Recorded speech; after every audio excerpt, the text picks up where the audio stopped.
बिस्मिल्लाहिर्रहमानिर्रहीम जी, अस्सलाम वालेकुम। आज का जो हमारा टॉपिक है वो ADO.NET है। ADO.NET के हवाले से काफ़ी डिस्कशन इस वीडियो के फर्स्ट पार्ट में हम कवर अप कर चुके हैं।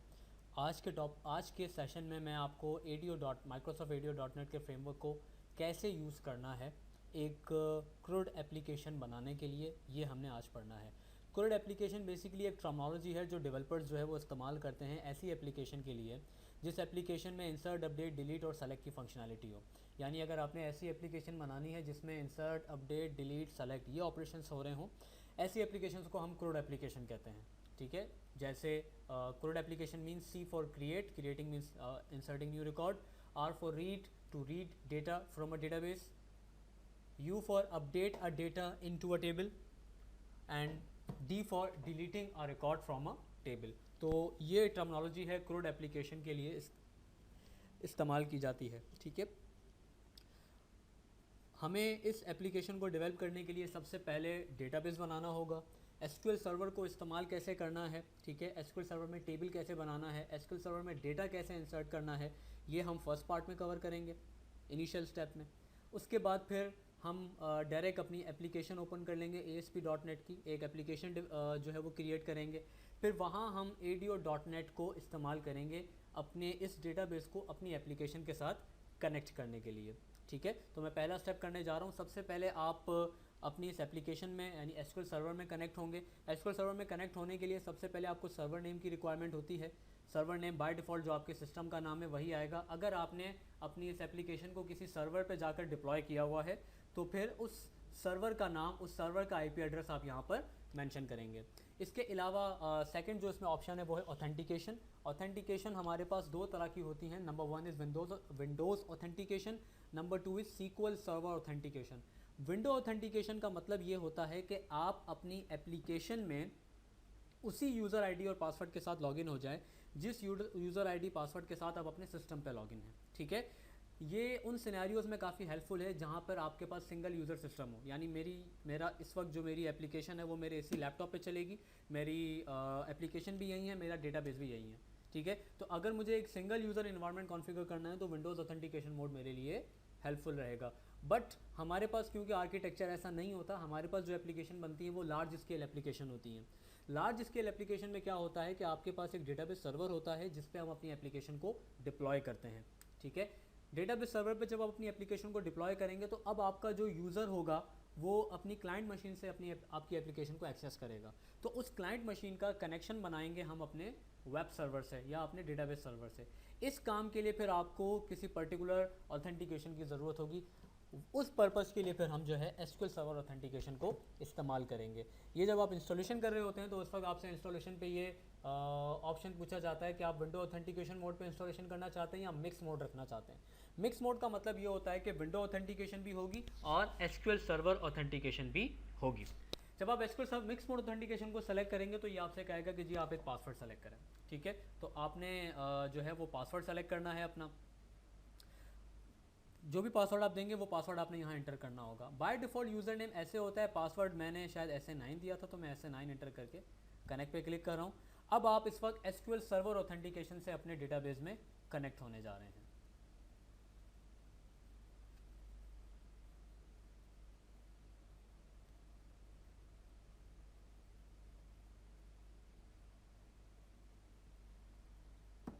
ठीक है, अब यहाँ से आप क्या करेंगे, डेटाबेस जो है वो क्रिएट करेंगे। एक डेटाबेस हमारे पास बना हुआ है, हम कोई और डेटाबेस बना सकते हैं। बाकी इन डेटाबेसेस को भी आप इस्तेमाल कर सकते हैं। ये था एसक्यूएल सर्वर ऑथेंटिकेशन मोड।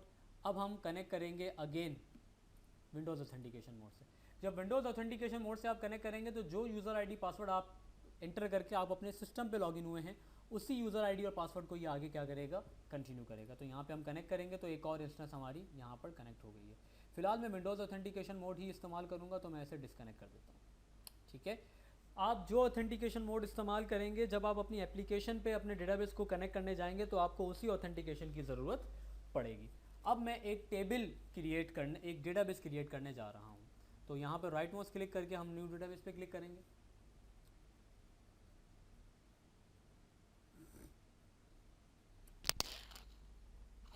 यहाँ पर आपने अपने डेटाबेस का नाम देना होगा। डेटाबेस के नाम में DB प्रीफिक्स आप रखें तो बेहतर है। ठीक है, और मैं यहाँ पर नाम दे रहा हूँ employ information, db underscore employee information. This is my database name.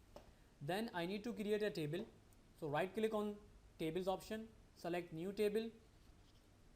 Table बनाने के लिए आपने सबसे पहले कॉलम स्पेसिफाई करने होंगे, फिर आप अपने टेबल को सेव कर सकते हैं. कॉलम वो हेडर हैं जिनके अगेंस्ट आपके टपल्स, आपकी रॉज स्टोर की जाएंगी. ये हमारी फील्ड कहलाएगी. एम्प्लॉय आईडी, डेटा टाइप हमने दे दी इंटीजर, और यहाँ हमने अलाउ नल्स पे चेक अगर लगा देंगे तो उसका मतलब है इस पर नल वैल्यू अलाउ हो सकती है, और अगर चेक हटा देंगे दैट मीन्स इसमें किसी भी सूरत में नल वैल्यू पास नहीं हो सकती. Second column is employ name. The data type will be varchar. Check आपने हटा दिया. ठीक है, ओके. आप यहाँ प्राइमरी की भी सेट कर सकते हैं, फॉरेन की वगैरह रखना चाहे रख सकते हैं, लेकिन हमारा इस वक्त टॉपिक डेटाबेस पढ़ना नहीं है. हमारा इस वक्त टॉपिक तो ASP.NET के अंदर radio.NET पढ़ना है. तो मैं फ़िलहाल बाकी जो कंस्ट्रेंट्स हैं उन्हें स्किप कर रहा हूँ क्योंकि उनकी ज़रूरत फ़िलहाल हमें नहीं है.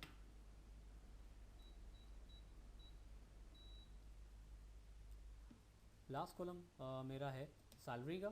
Salary will also be a number and okay, 3 columns will be enough. Okay, अब कंट्रोल एस प्रेस करके टेबल सेव करेंगे. टेबल सेव करने से पहले TBL प्रीफिक्स रख दें ताकि अगर कहीं डेटाबेस का नाम और टेबल का नाम मैच कर जाए तो आप डिफ्रेंशिएट कर सकें कि इस वक्त आप किसकी बात कर रहे हैं, आप डेटाबेस की बात कर रहे हैं या फिर आप टेबल की बात कर रहे हैं. उसके बाद अब एम्प्लॉय में ऐसे नाम दे रहा हूँ, एम्प्लॉय दे देते हैं. ठीक है, ओके प्रेस कर दिया. इस तरह हमारे पास ये टेबल क्रिएट हो गया. राइट क्लिक करके एडिट टॉप 200 रॉस पे क्लिक करेंगे. एम्प्लॉय आईडी 101 यहाँ पे एंटर करते जाएं. ठीक है, ये रेड मार्क का मतलब एरर नहीं है. रेड मार्क का मतलब ये होता है कि आपकी जो ये वैल्यू है वो सेल में चेंज हो गई है. ठीक है,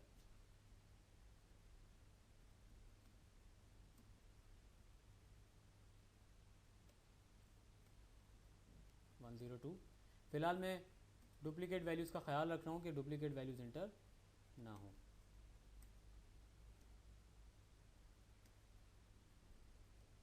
ठीक है, इस तरह हमने 3 रिकॉर्ड इंटर कर दिए. तो यहाँ हमारा डेटाबेस वाला पार्ट कंप्लीट हो गया है. अब हम अपना विजुअल स्टूडियो ओपन करेंगे और एप्लीकेशन डेवलप करना स्टार्ट करेंगे. अब से मेरा सेकंड पार्ट स्टार्ट होगा जिसमें हम अपनी एप्लीकेशन में AD और .NET के फ्रेमवर्क को इस्तेमाल करके अपनी डेटाबेस को कनेक्ट करेंगे. विजुअल स्टूडियो हमारे पास ओपन है. हम यहाँ पे एक न्यू प्रोजेक्ट सेलेक्ट कर लेते हैं. न्यू वेबसाइट पे क्लिक किया हमने.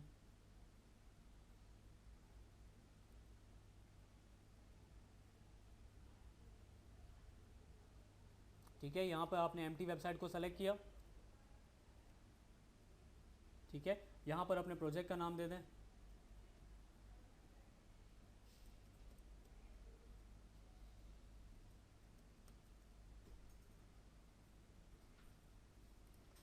DB एग्जाम्पल नाम दे दिया मैंने अपने प्रोजेक्ट का.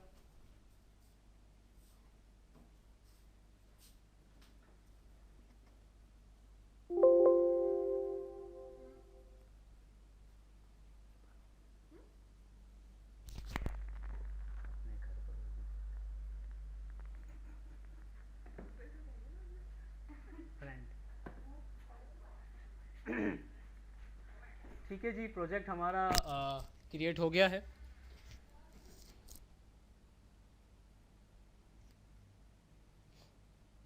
अच्छा,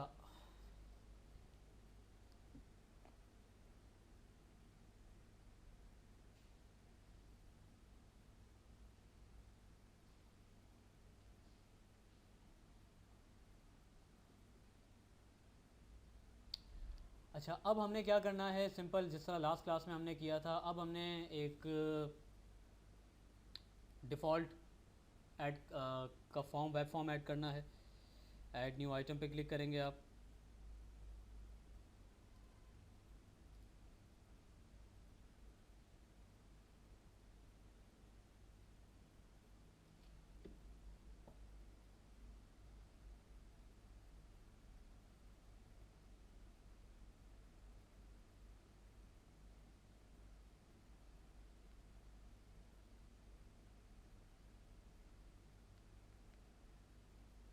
ठीक है।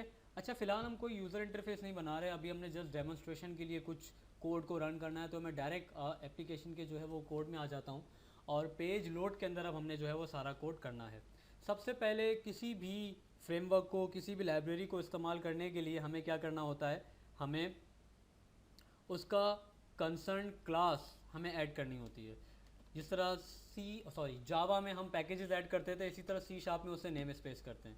System using system dot data dot SQL client. अब हमने अपना कोड स्टार्ट करना है। पहली एग्जांपल में तो बस यही है कि मैं एक इंसर्ट की क्वेरी एग्जीक्यूट करके दिखाऊंगा, ठीक है। एक इंसर्ट की क्वेरी मुझे अभी क्या करनी है, एग्जीक्यूट करके दिखानी है। इंसर्ट की क्वेरी एग्जीक्यूट कैसे करेंगे, उसके लिए सबसे पहला स्टेप आपके पास है कि सबसे पहले आपने क्या बनाना है, सबसे पहले आपने अपनी एप्लीकेशन के साथ कनेक्शन इस्टेब्लिश करना है। कनेक्शन इस्टेब्लिश करने के लिए हमें सबसे पहले ज़रूरत होगी एक कनेक्शन स्ट्रिंग की। तो मैंने एक वेरिएबल डिक्लेयर किया कनेक्शन स्ट्रिंग के नाम से, ठीक है। अब यहाँ आपने कनेक्शन स्ट्रिंग ऐड करनी है, ठीक है। पहले कनेक्शन स्ट्रिंग डिक्लेयर करेंगे, फिर उसके बाद कनेक्शन स्ट्रिंग का ऑब्जेक्ट इनिशियलाइज करेंगे। कनेक्शन स्ट्रिंग कैसे आएगी, इसका सबसे आसान तरीका है, आप टूल्स में जाएं, कनेक्ट टू डेटाबेस पे क्लिक करें। यहाँ पर आप अपने उस सर्वर का नाम दें जिस सर्वर से आप एसक्यूएल सर्वर में कनेक्टेड हैं। यहाँ से कॉपी करें, पेस्ट। विंडो ऑथेंटिकेशन पे ही हमने काम करना है। Employ info, test connection, press okay. Connection यहाँ पर कनेक्ट हो गया हमारा डेटाबेस एप्लीकेशन में, हमारे पास कनेक्शन आ चुका है इसका। अब हमें इसका कनेक्शन यहाँ से कॉपी करना है। राइट माउस क्लिक कीजिएगा प्रॉपर्टीज़ पे, और प्रॉपर्टीज़ पे ये आपकी पूरी कनेक्शन स्ट्रिंग है, इसे यहाँ से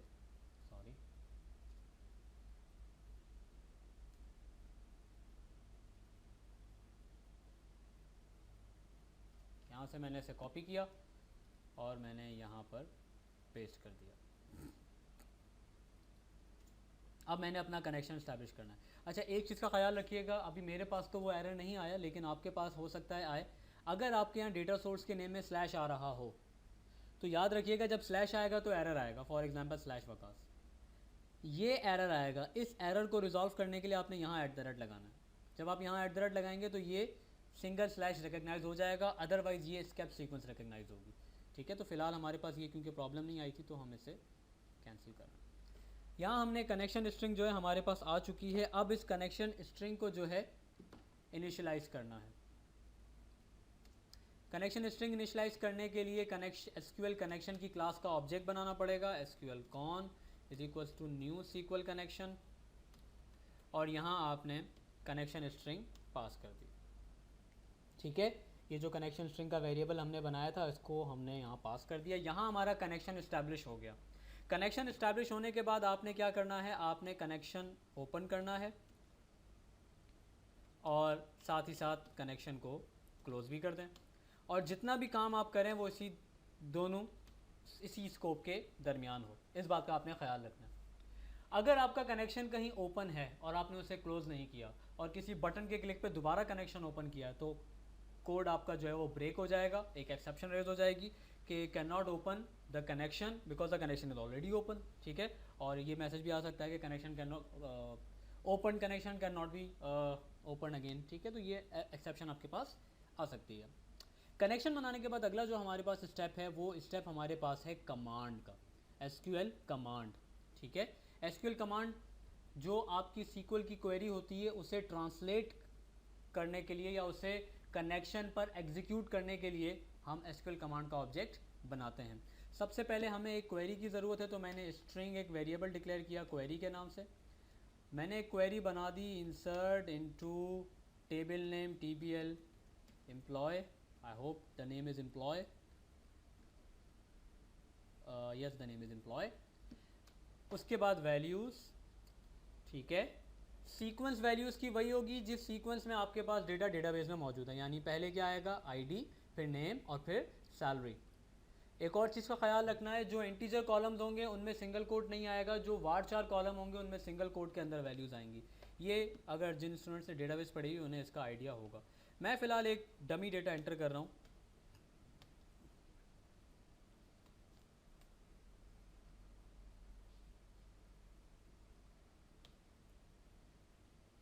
5000, ठीक है। क्वेरी हमने बना ली। अब इस क्वेरी को एग्जीक्यूट करना है। एग्जीक्यूट करने के लिए एसक्यूएल कमांड का ऑब्जेक्ट है SQL cmd equals to new SQL command. इसमें दो आर्ग्यूमेंट पास होंगे। पहले आपने बताना होगा कि जी कनेक्शन क्या है, उसके बाद आपने बतानी होगी क्वेरी। आप डायरेक्ट क्वेरी भी यहाँ पास कर सकते हैं, लेकिन मैंने वेरिएबल में डिक्लेयर करके फिर इसे लिखा है। ओके सॉरी, पहले इसमें क्वेरी आएगी, फिर इसमें कनेक्शन आएगा, ठीक है। तो ये हमारी कमांड इनिशियलाइज होगी। अब हमें कमांड को एग्जीक्यूट करना है, ठीक है। एग्जीक्यूट करने के लिए मैंने आपको बताया था दो तरह की कैटेगरीज होती हैं हमारी कमांड्स की। एक तो हमारी डीएमएल कमांड्स होती हैं, इंसर्ट, अपडेट, डिलीट। एक हमारी डीक्यूएल कमांड होती है, डेटा क्वेरी लैंग्वेज जो है सेलेक्ट। जब भी डीएमएल ऑपरेशन होगा तो देखें डीएमएल ऑपरेशन में क्या होता है, क्वेरी एग्जीक्यूट होती है, दैट्स इट, आपको रिस्पॉन्स में कोई डेटा नहीं मिलता, ठीक है। तो इस काम के लिए हमारे पास जो मेथड है वो है एग्जीक्यूट नॉन क्वेरी। लेकिन जब हम बात करते हैं डीक्यूएल स्टेटमेंट की, जिनमें हमें डेटा फैच होकर मिलता है, उसमें फिर हम मेथड दो इस्तेमाल कर सकते हैं, एग्जीक्यूट स्केलर और एग्जीक्यूट रीडर। लेकिन जहाँ डीएमएल ऑपरेशन होंगे, चाहे इंसर्ट हो, अपडेट हो, डिलीट हो, वहाँ कमांड एग्जीक्यूट करने के लिए जो मेथड हमारे पास इस्तेमाल होगा, that method is execute non query. SQL cmd dot execute non query, ठीक है। अच्छा, जब ये रिज़ल्ट एग्जीक्यूट हो जाएगा तो फिर हमें मैसेज भी शो करवाना है कि हमारा डेटा सक्सेसफुली जो है वो डेटाबेस में इंसर्ट हो गया है। तो हमने क्या करना है, हमने रिस्पॉन्स डॉट राइट, ठीक है।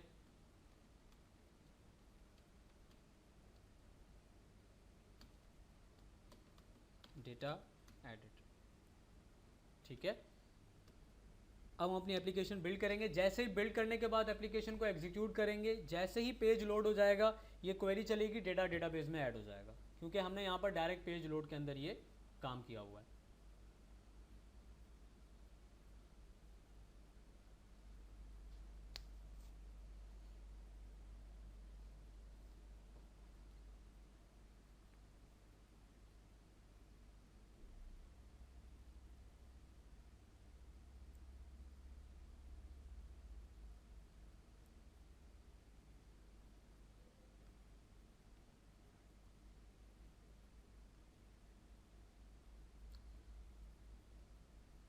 ओके जी, अब डेटाबेस में देखते हैं कि डेटा हमारा इंसर्ट हुआ है या नहीं। तो राइट माउस क्लिक करके select op to cross,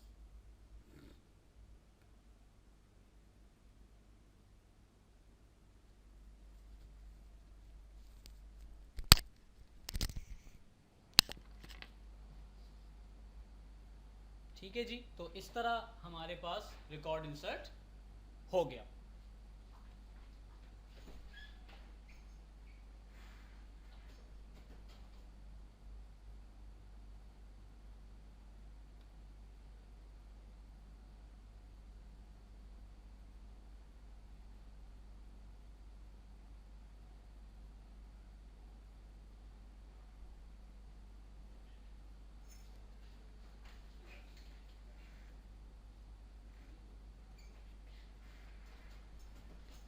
okay जी, अब हम आगे बढ़ते हैं और अगले स्टेप की तरफ अभी हमें चलना है।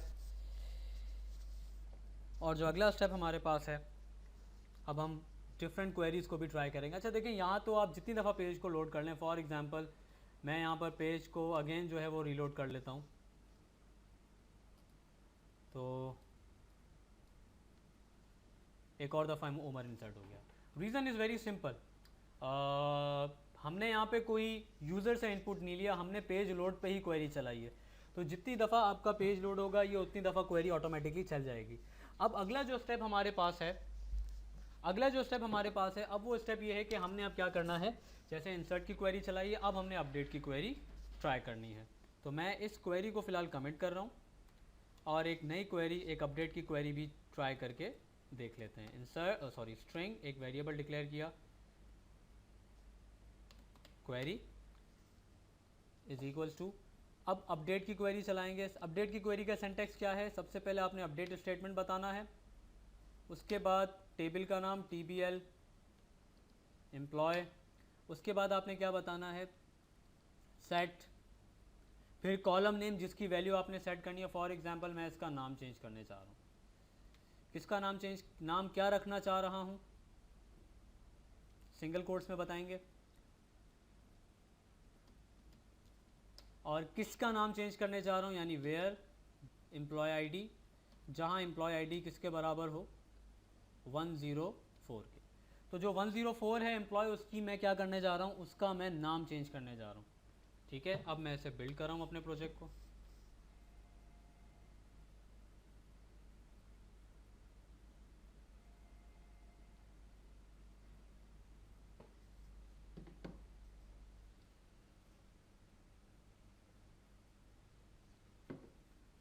बिल्ड हो गया, अब इसका हम रन कर लेते हैं। अब हम चेक करते हैं कि डेटा ऐड हो गया है या नहीं हुआ। ठीक है, तो डेटा हमारा ऐड भी हो गया। इसी तरह एक और क्वेरी हमने अभी ट्राई करनी है, एक और क्वेरी हम ट्राई कर लेते हैं, और वो क्वेरी हमारी डिलीट की क्वेरी है। String query is equals to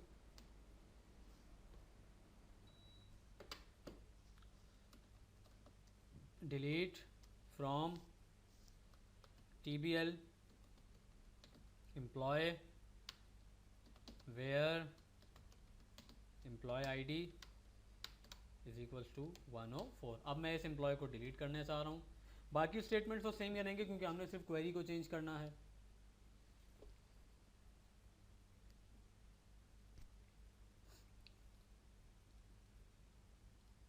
तो डेटा डिलीट भी हो गया। अब वो 2 रिकॉर्ड थे, 2 रिकॉर्ड मैच हो गए पैरामीटर पे, and that record will are deleted. Okay, तो ये हमारे पास एक सिंपल सी एग्जांपल थी जिसमें हमने इंसर्ट अपडेट डिलीट को बड़े आराम से कंप्लीट कर लिया। अब एक और एग्जांपल हमें अभी करनी है, और वो एग्जांपल कुछ इस तरह होगी कि अब हमें सिर्फ़ और सिर्फ डेटा हमने अभी इंसर्ट करना सीख लिया। अब अगले स्टेप पे हम क्या करेंगे, डेटा को सेलेक्ट करना भी सीखना है। ठीक है, तो यहाँ मैं कमेंट लिख देता हूँ, इंसर्ट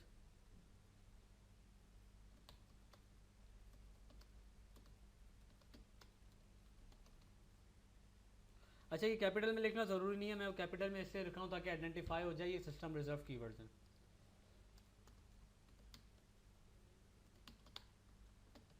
सेलेक्ट एग्जाम्पल। अब हमने कनेक्शन हमारा बना हुआ है, हमने जस्ट क्वेरी बनानी है और उसे एग्जीक्यूट करना है। तो मैंने एक स्ट्रिंग वेरिएबल डिक्लेयर किया क्वेरी का, और मैंने क्वेरी बनाई select max salary from TBL employ. ठीक है, ये हमारी क्वेरी है। अब मैं कमांड इनिशियलाइज कर रहा हूँ, SQL command cmd is equal to new SQL command, first argument will be query, connection हमने ऑलरेडी ऊपर बनाया हुआ है SQL कॉन के नाम से। ठीक है, अब हमने ये कमांड जो है वो इनिशियलाइज कर ली। अब हमें इस कमांड को एग्जीक्यूट करना है। देखें, अब कमांड की जो टाइप है वो चेंज हो गई है। पहले कमांड की टाइप थी इंसर्ट अपडेट डिलीट। अब हमारे पास जो कमांड की टाइप है, अब जो हमारे पास कमांड की टाइप है वो है सेलेक्ट। सेलेक्ट में अब एग्जीक्यूट नॉन क्वेरी का मेथड नहीं चलेगा। अब सेलेक्ट में जो मेथड चलेगा वो 2 मेथड्स होते हैं, एक है एग्जीक्यूट स्केलर और एक है एग्जीक्यूट रीडर। पॉइंट याद रखिएगा, जब आपकी क्वेरी एक रिकॉर्ड रिटर्न कर रही हो, when your query returns single value, उस वक्त आप जो मेथड इस्तेमाल करेंगे वो एग्जीक्यूट स्केलर का मेथड इस्तेमाल करेंगे। मैं क्वेरी जर्नली SQL सर्वर पे चला के भी एक दफ़ा चेक कर लेता हूँ कि आउटपुट क्या आना चाहिए।